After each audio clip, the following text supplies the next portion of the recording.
I've actually lost track of what day it is on this. It's actually September 17th today. This is the day after I started the YouTube channel. And now I'm trying to get my thoughts into something a little bit more cohesive as I go through this, talk about the project, talk about things that I, as a complete Jeep noob, have run into. And I'll try to do a little bit better and make this more interesting as time goes by. So we'll see if the editing quality goes up as well. Here we are with of all things, an unboxing video, which I didn't really expect to be doing, but yeah, some new parts are starting to show up.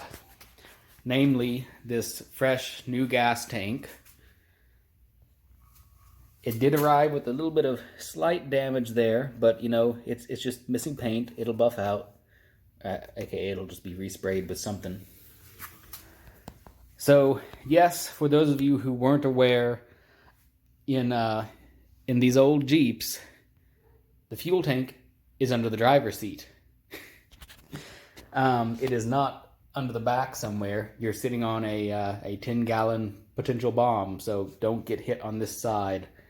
Otherwise, you'll be doused with gasoline and potentially turn into a human fireball. But yes, parts have come in. Gas tank and a fresh new fuel pump and gasket. So this was kind of interesting to me. I saw this style in a YouTube video, and I thought this was what I had because of the glass top, and you know, you can see by the way it is, you know. But this is different from the other one. It actually has two sides to it, or I guess it goes on the engine like this. So on the inlet side, you've got a screen there. Gas, you know, floods in on this side. Kind of keeps that left side full. On the right side, it drains out into the outlet side here, where it is pumped out. And this is interesting to me as a complete noob on Jeeps. Of course, it's glass. There's plastic through it too, but there's two check valves on either side. So, total of 4 check valves, where the other one only had 2. So, I mean, it's got 4 versus 2, and 4 is more than 2, so that's better, right? We'll find out. Next up, a couple of these. Axle nut covers. These are nice and shiny and polished, and they kind of class this up a little bit, you know, because right now that handle's about the only bit of shine this thing has on it, except for this little bit of paint. But yeah, this one's a little on the bent side. Looks like someone just hammered it on there and didn't care. And the one on this side, well, that nut's just hanging out there, exposed to the elements. So there's really not one on that side. So those will be a nice finishing detail piece. Next up, we've got the thermostat and a radiator stopcock. Stopcock. This is super handy and required at this point. And I didn't realize it, but well, we already found that one does not drain worth a damn, even when it's fully open. But when it's fully closed, it leaks. Yep, that's not grease or anything right there. It's actually just leaking my fresh new coolant. And it's fully closed, so with a full radiator, I'm going to have to do a quick swap on that, figure out how to get that sucker out. Probably, I don't know, do you Teflon tape those? I don't know, we'll figure it out. But yeah, got to redo that. This will be interesting. And while we're up here, sad face, I didn't see it before, but there's a rust hole in my exhaust manifold, and that's from the inside, not from the outside. So it's actually rusted completely through. And also, while I'm at it, thanks to a guy named Metal Shaper on YouTube, he does a lot of instructional Jeep Willis types of videos that tell you all these nifty things you need to know. There's an exhaust gas valve here. I can't remember exactly what it's called off the top of my head. Maybe I should have researched that before doing this video. But basically the gist of it is, in its open position here, on a cold start, it actually redirects the gas up into the underside of this intake manifold, then, back over and down and out. So on those cold start days, it warms up the gas a little bit, I guess. And then as the engine heats up from running, within a minute probably, this thing is supposed to spin closed. Now, the springs here, it's actually sitting, I believe, in the correct position, but this thing is solid. It doesn't move. It's completely stuck, and it's actually a little doodad here that's got a counterweight on it, I guess, that's supposed to be here, and it's not.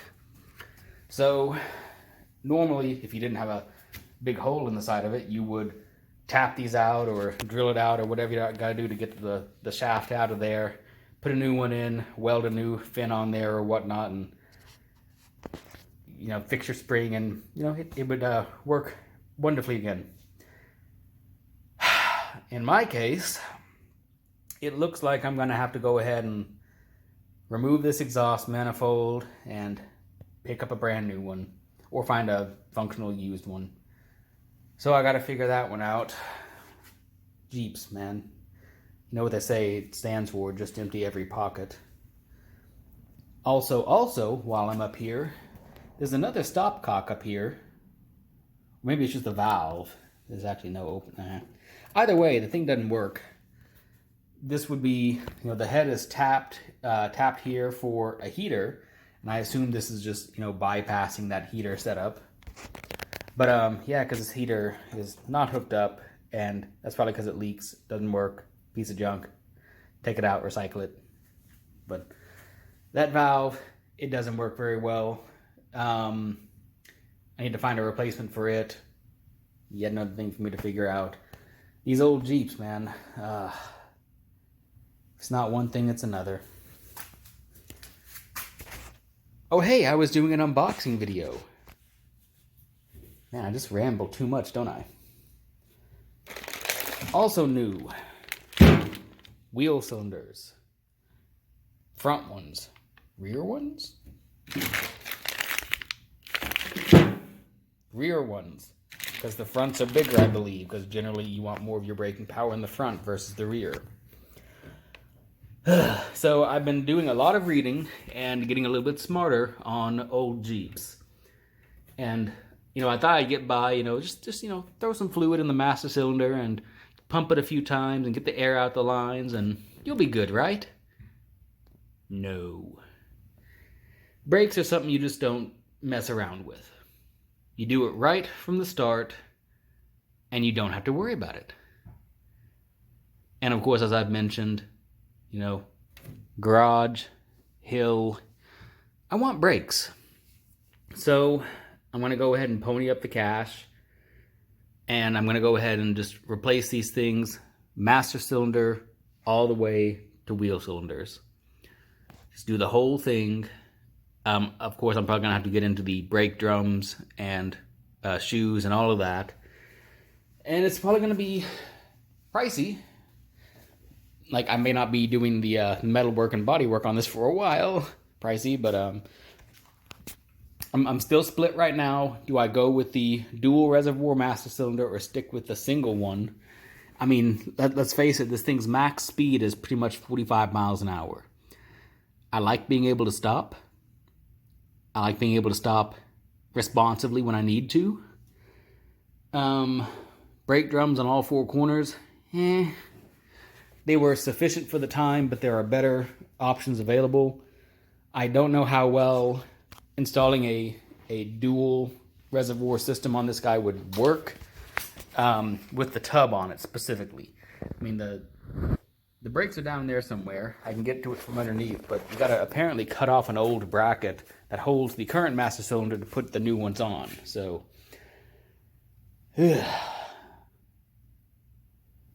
I signed up for a project. Am I regretting it now? Maybe just a little. Anyways, parts, hey! What else we got? We have the front soft lines. Because damn. We got, I believe this is the line that goes from the body to the rear axle. We have the corresponding one that goes from, actually I think it's the front frame, to the, like, why is this one in a bag but the others aren't? Why is this one gold but the others aren't? These are questions that will never be answered.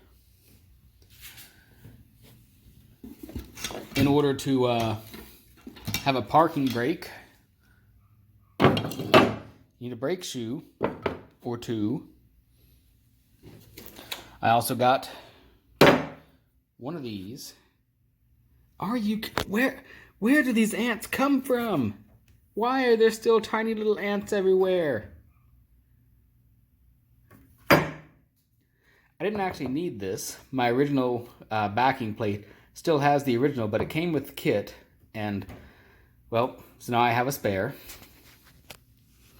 I, of course, also have the rest of the kit. Some of these assorted springs and other hardware that's required. There's still a couple of pieces that are back-ordered. I don't have the S lines for the front. They're back-ordered. There's this tiny little plate. It's probably not even, you know, yay big, that holds that hook to the spring, or actually it's to the, no, yes, the spring to the hook, but underneath, attached via one of these. This is new old stock, and it'll run there, but yeah, new old stock. It did not come to me this pretty. It was all rusted because, you know, it's been sitting in a warehouse somewhere. Or heck, it might have been a used pull-off for all I know. But I had Dad wire wheel this sucker down and spray it down with some rust reformer just to protect it and, you know, give it the best chance it can get. Also got the rest of the adjusting hardware for that parking brake. Got the adjusting screws that fit on that guy, and the springs for those shoes. While I'm up here, a couple videos back, I was, you know, sitting here-ish, rambling philosophy and all ship of Theseus, and if you replace all the parts, is it no longer the thing that it is meant to be, and all that stuff, metaphysics, identity through time. And I was picking at this this area. So this is actually what I was, you know, poking at. Here's the all that body filler, and it's this whole thing. I don't know why, because the metal underneath it doesn't look, you know, bad. So I guess it just got bent. But I mean, they even, you know, remade the lines and everything. So why? What is hiding underneath this? I don't know yet. But obviously, with this entire thing being made of Bondo, this thing got hit hard on this corner, or maybe bump into a tree or something out in the woods. I don't know. This whole thing, these projects have a way of snowballing, I guess. But yeah, that's about it for this one. Yay parts, new stuff coming in every other day, or as back orders are filled. Yes, Chris, I've still got them. I will get them back to you, I promise. I've still got to work over this carburetor, though. This is the old original Carter WO single barrel carb. That's standard equipment for these, even for the military ones, the GPWs and MBs. I'm not ashamed to say it, but I'm an elder millennial, and my generation, you know, doesn't really dabble with this black magic stuff. It does things, arcane things, and they're weird. I'm used to fuel injection and computerized ignitions and all that fun stuff. So this is a little bit daunting to me. You know, I can take something apart. I can, you know, spray some of that on there and clean it up and make it look pretty again. But as for actually, like, making sure it's well adjusted and stuff. I don't know yet. But that is, I guess, part of the challenge, because I don't have all the tools I need. I need 2 additional tools for this carburetor. One of them is just a little very specific thing that helps you make sure you got the float on there at a very specific adjustment.